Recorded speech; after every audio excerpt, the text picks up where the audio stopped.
Həvəsimdən dodaqlardan nə hallara düşdüm, nə hallardan yorulmuşam axı olanlardan, öpür nəfəsindən uzarlardan.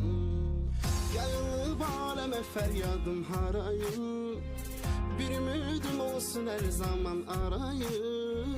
Oşayım telini saçını darayım, öpüm şirin şirin yanaqlardan.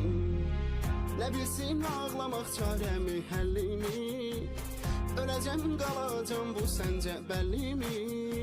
Şair qadınısan alın təsəllimi, sətirlərdən vararlardan.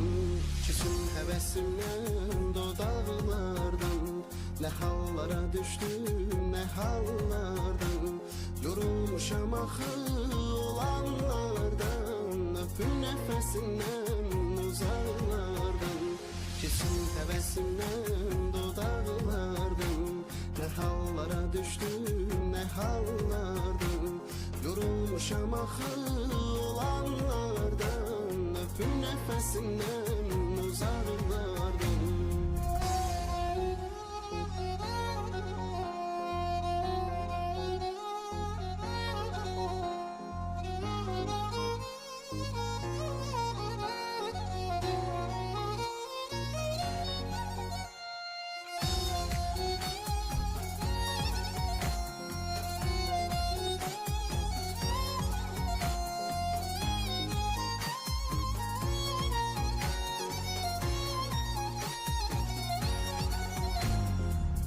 Ölərəm yolunda qırmaram xətrini, adınla bəzədim şeirimin sətrini.